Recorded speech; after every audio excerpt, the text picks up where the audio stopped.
Hey, what's up everybody? I'm the Challenge Noob, and here we are with the Dark Souls 2 trailer analysis. Just a couple little things before we start off this video. I'd like to say that, of course, this is my opinion. None of this is facts. If you want the facts, then you can go watch the video, and I'm going to assume that everyone has watched the video because I'm not going to put it up. Because last time Dark Souls 2 videos were put up, they were all taken down, so I'm just going to put some still frames and maybe some Dark Souls 1 gameplay footage. Anyway, here is going to, this is the kind of table of contents, how we're going to deal with it. First, we're going to talk about the graphics. They've obviously improved and how that's going to affect the gameplay and what that means. Then we're going to talk about the setting, because I don't think it's Lordran. We're going to talk about what that means. Then we're going to talk about the story, and specifically we're going to talk about the location of the story, the main character, the fact that there looks like there's going to be a main character, and as well on what I perceive is kind of an emphasis on light in the game. Finally, we're going to get to the guts. We're going to talk about the gameplay. First, we're going to talk about the difficulty of it, because that's kind of the hot, contentious issue on everybody's mind right now. And then we're going to talk about exploration and discovery, which is another important aspect of Dark Souls, kind of what Dark Souls is. So, I've got some notes here. Alright, let's get right on into it. The graphics. The first thing that we see is the graphics are obviously much better. They look really good, actually. It's a nice touch, and the game looks great. There's wind effects, you can see the vegetation blowing. But what does this mean for the game? Well, the one thing that I really liked that I saw was the dynamic lighting effects. From what I saw, it seemed to have the game itself seemed to have a heavy focus on light and dark. So being able to have more processing power for better graphics makes that a possibility. Interestingly enough, it also allows for better and more complex enemy AI, which is something that we get into when we start talking about the gameplay. So the graphics obviously have improved. They can do a lot with the dynamic lighting, and we're going to talk about that in gameplay. So that's it really for the graphics. There's not much there, but it's important to notice that they have gotten much better, and then later on in the video we're going to discuss what that means in terms of the gameplay. So moving on to the setting. There isn't really too much information in terms of the storyline, because the demo was mostly just in dark rooms and closed corridors. But that being said, that gives us a lot of gameplay info. Lots of the game, obviously, lots of what we saw was in dark rooms and closed corridors. I personally believe that probably a lot of the game is going to be like that. To me, it looks like lots of the game might be inside buildings, in cramped corridors, and things such as that. There wasn't really as much of that in Dark Souls. In Dark Souls, you kind of were, I guess you could say, on top of the setting. You could see it all below you in a way, like especially Anor Londo, for example. You could see it underneath you, and you were just kind of on top of it. You weren't in enclosed spaces too much. There was the catacombs, but it was still kind of open. It wasn't a cramped corridor. The settings actually reminded me a lot of Demon Souls.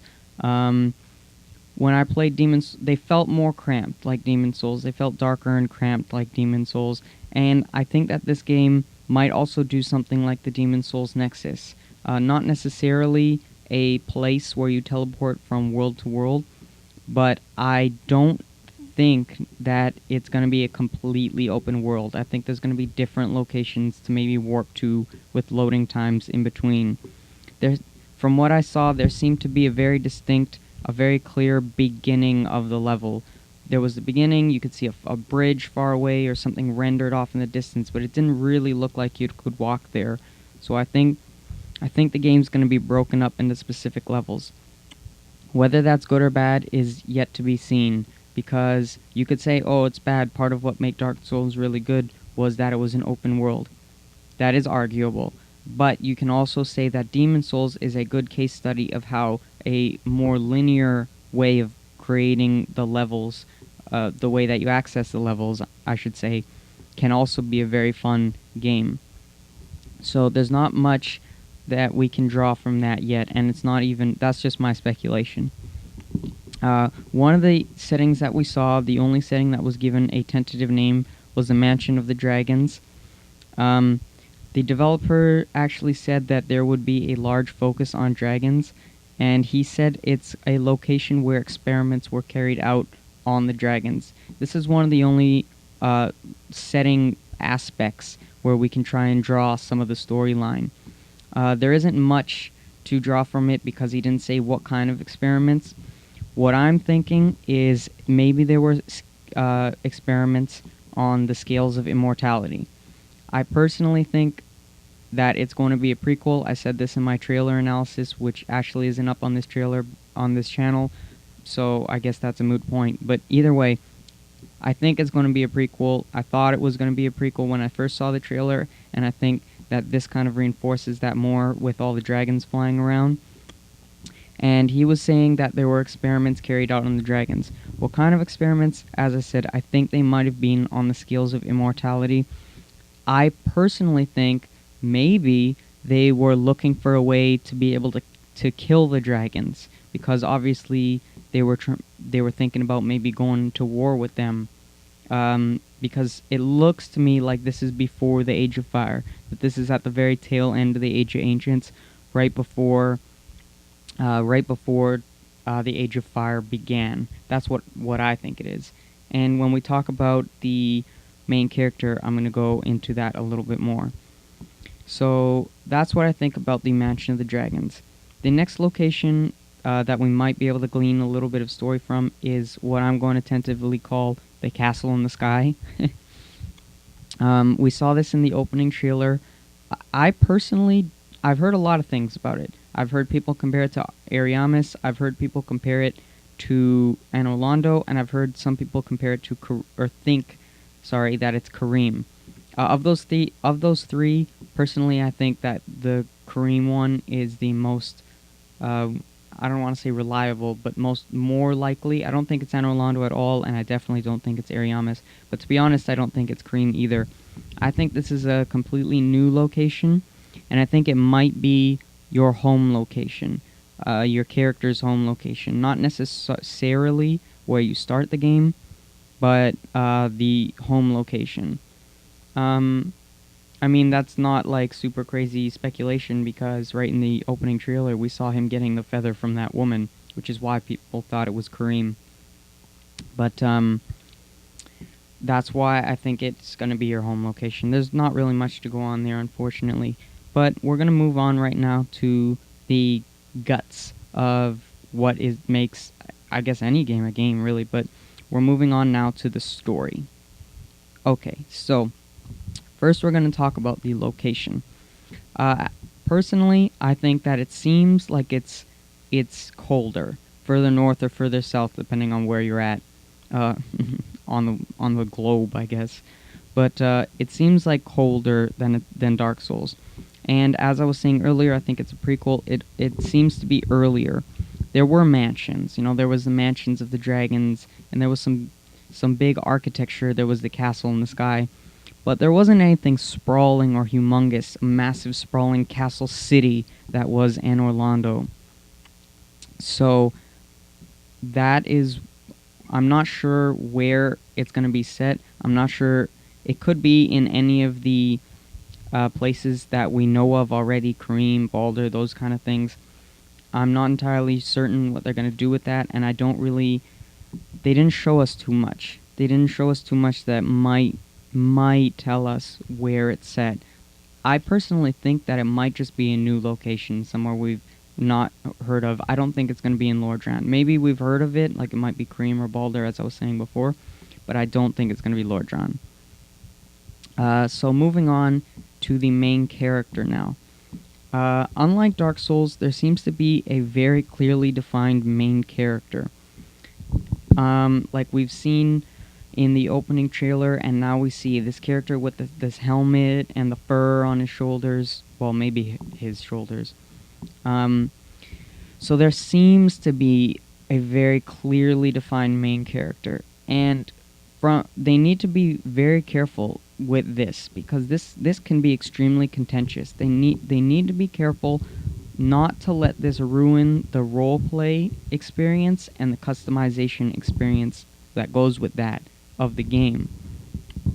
if we are too limited as players, if we have to be this guy or this main character and wear his armor and use only, I don't know, specific weapons and only use certain magics, then that limits us a lot, and it makes it a lot more difficult to be able to roleplay our own characters and get lost into the game. And I think that that would significantly reduce the replay value.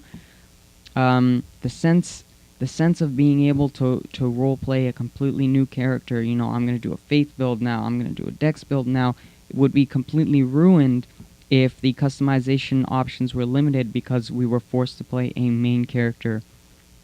The sense of a new experience every time that you turn on Dark Souls and you start a new character, that's key to having very high replay value. And if there's no sense of a new experience, or not as much, I guess, of a sense because you're playing the same character, then that significantly reduces the replay value and significantly reduces, I guess, the quality in a way of the game. Dark Souls was, I think, so successful, in part because of its very robust customization options. You could be pretty much anything. You could beat the game almost any way that you chose, and it would be a viable way to beat the game. And it had very open-ended design in that way. So, what does that mean, a main character, when we're looking at it from a story perspective? Well, the story instantly becomes much more character-driven. You can't get away from that. If there's a main character, it becomes more character-driven.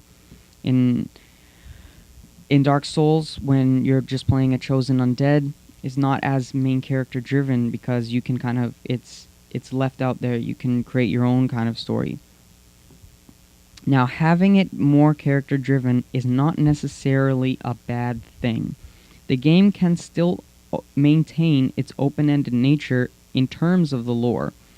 All they have to do is is essentially tell us our mission, for example, but don't provide any context as to why the character is doing it. That way we can fill the information in for ourselves. Kind of like Half-Life, where you play as Gordon Freeman, you play as Gordon Freeman, but he doesn't say a goddamn word, so you can fill in what he's saying, what he's thinking, with your own imagination. As to who this main character might be, I've heard speculation that it might be a young Gwyn, actually. And in a way, I'm currently leaning towards that. If only because there's not really much else to go on, and there's not much else theories that I've yet heard. The game seems to have a large focus on light and dark, from what I saw. I think it's supposed to show us... Well, see, how should I explain this? Early on, he lit the torch, for example, and it lit up the room. Or when he lit the bonfire, it lit up the room. And later in the game, he put the keystone into the face, and it lit up the entire room. I think those are ways of teaching the player of the value of light, and it goes with the dynamic lighting system that comes with having a greater ability to do that with more processing power and a better dynamic lighting system. So I think that could potentially fit in with it being a young Gwyn. It would show us the value of light and Gwyn's reasoning behind wanting to extend the Age of Fire. It could just as easily be someone else, though.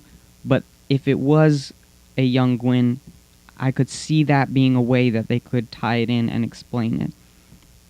But either way, there does seem to be a heavy focus on light and its importance in illuminating the dark, essentially.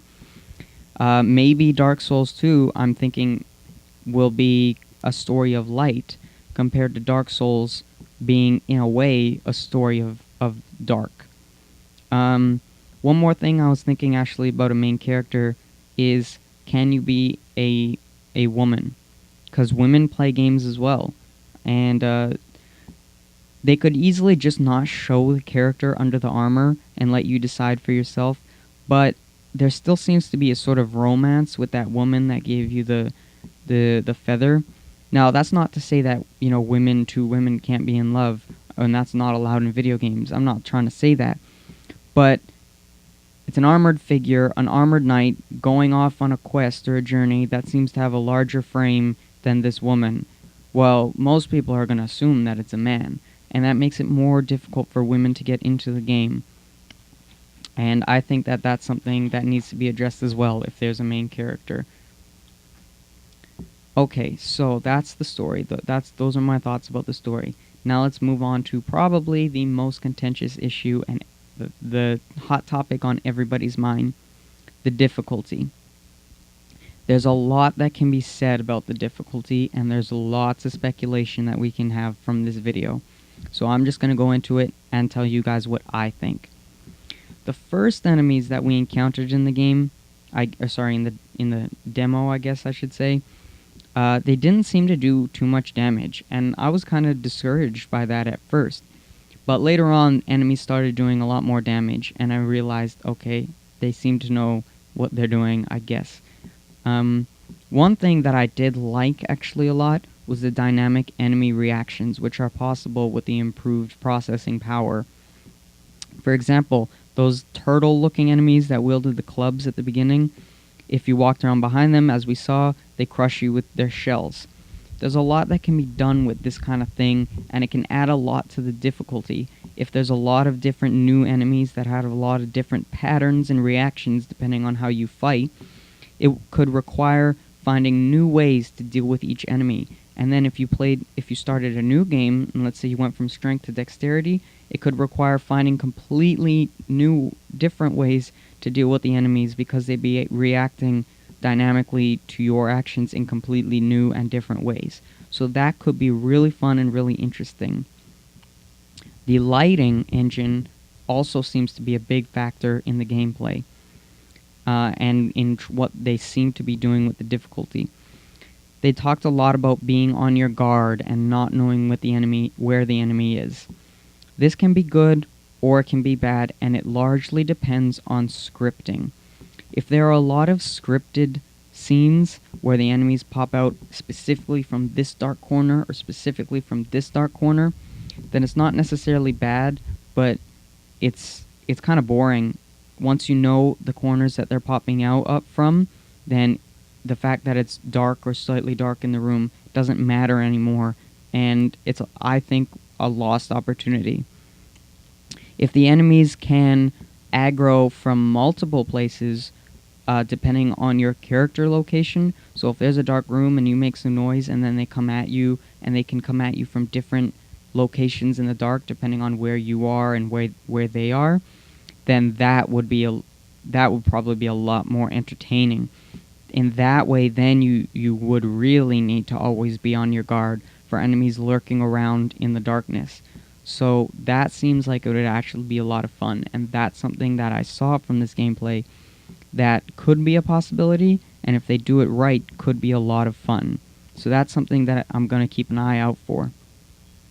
However, that being said, that wasn't the only aspect that we saw that had to deal with surprises and overcoming of them. And I agree that it can be fun. It can be fun to overcome a surprise death, but there's a big but that goes along with it. There can be some very serious issues with relying too much on surprises, and especially on surprise deaths that are unavoidable. Surprise deaths, especially the ones that are unavoidable, especially those ones, can be very, very frustrating. They can cause a player to get frustrated with the game very quickly because the death was not their fault. In my opinion, part of the appeal of Dark Souls, the first one, was knowing that almost every time that you died, it was your fault. Almost always, when you died, you saw or knew how you could beat it. You just had to do it. You just had to get better to be able to get to that point where you could do it. You knew it was possible to do it, though, so you kept trying. And The game gave you a very clear sense of accomplishment because you were improving as a player for sticking with it and keep trying and trying and trying. The game gave you an accomplishment, and you understood very clearly that you were improving because you could get through a level or beat a boss before that you couldn't beat, and that's what gave you that big sense of accomplishment. And it wasn't frustrating as much when you died because you understood, okay, that was me. I messed up this dodge, or I messed up the attack timing. I could do it. I could do it. I can try again. I just need a little bit more practice. And if and going with that, it also felt really great to finally put down for good a particularly difficult boss battle. So that being said, surprises can have their place in a video game like Dark Souls, but too many uncontrollable surprise deaths, like falling off that bridge, for example, or being run over by that chariot enemy, too many of those and relying too much on surprises like that for difficulty can be very frustrating and can cause a player to put down the controller for good. Dark Souls 2 needs to make sure that they strike a balance between the type of difficulty and a sense of accomplishment that Dark Souls 1 had, and the type of surprises that they seem to be trying to implement, as well as making those surprises not frustrating for the player. All of that being said, and all of that taken into account, I think that Dark Souls 2 will probably be a difficult game. But fans are not expecting just a difficult game. Fans are expecting a game that rewards players for not giving up through its difficulty. And that's the contentious issue, and that's what we've yet to see if Dark Souls 2 will provide us with that. And that's just something that we're going to have to wait and see. There's no way to tell, probably, until we get our hands on the game for sure. So that's what I think about the difficulty aspect. It will probably be difficult, but will it be as fulfilling? There's no way to know. So let's move on now to exploration and discovery. Because Dark Souls wasn't just difficult. It wasn't just a difficult game. There was more to it. There was a very clear sense of exploration and discovery. When the game was first released, there weren't these wikis that were all fleshed out with information, and no one knew really about things like the Drake Sword and Ash Lake, for example, as well as even deeper aspects, like the Leo Ring encounters. All these deep aspects that make Dark Souls Dark Souls. We didn't know any of that yet. We didn't, from the trailer for Dark Souls 2, or gameplay, whatever you want to call it, we didn't see anything outright that was exploration or discovery. But there was definitely a lot of potential in that trailer. And the number one thing that I think lends itself to that potential is the dynamic lighting system.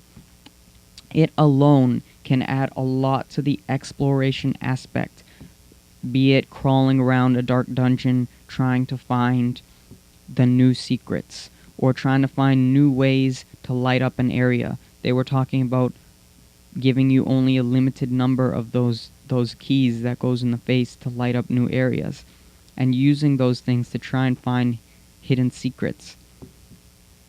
At one point, they also talked about taking a different path to get to the same place. If done well, that can be a very interesting aspect to the game and can add a deep sense of exploration and discovery.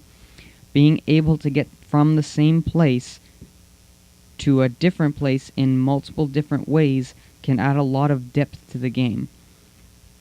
From a single player perspective, you can spend an entire playthrough doing a game one way, and you can expend a second playthrough, for example, doing it a completely different way, going all the different options.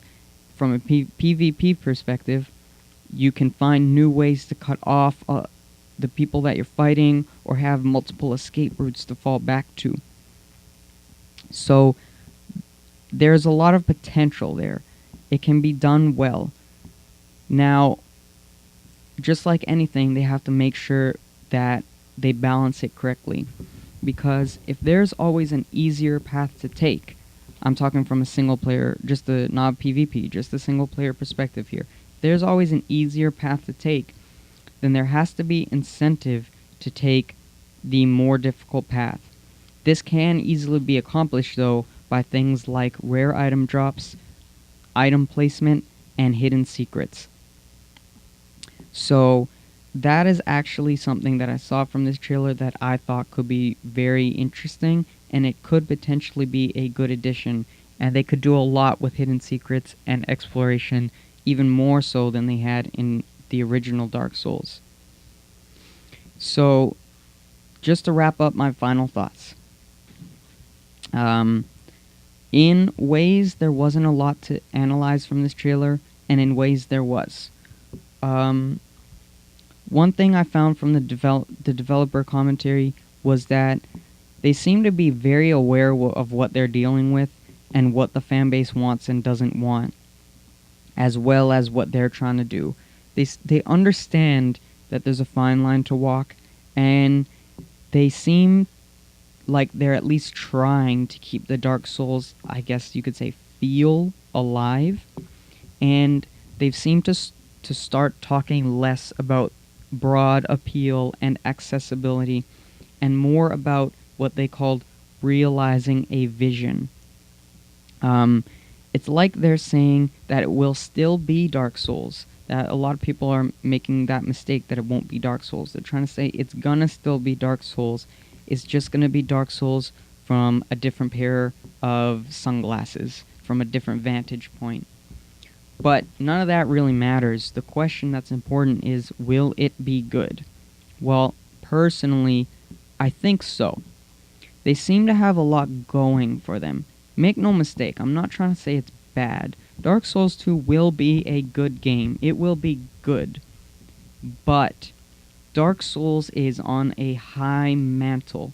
In many people's minds, it is one of the best games of this generation. Simply put, it's more than good to them, and those are hard shoes to fit.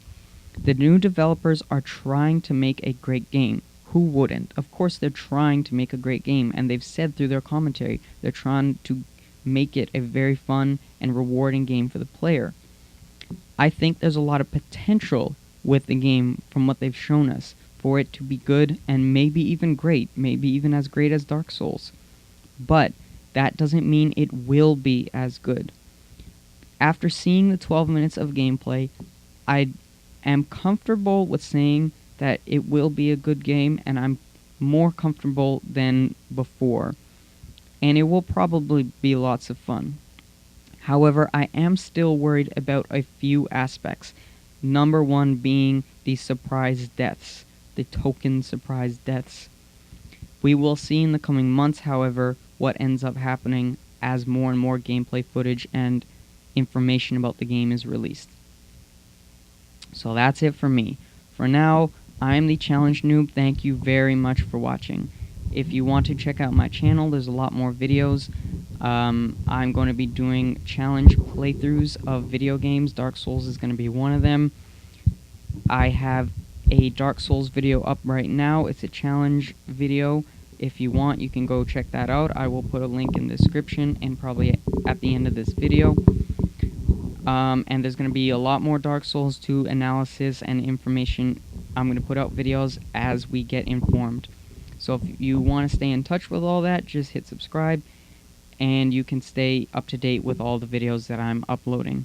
If you have any opinions, and probably many of you do, about the trailer or about my analysis, about your own opinions, please definitely leave a comment. I would love to hear other people's opinions, or if you make a video response, I'll definitely take the time to watch it, and I will respond to anybody that has opinions.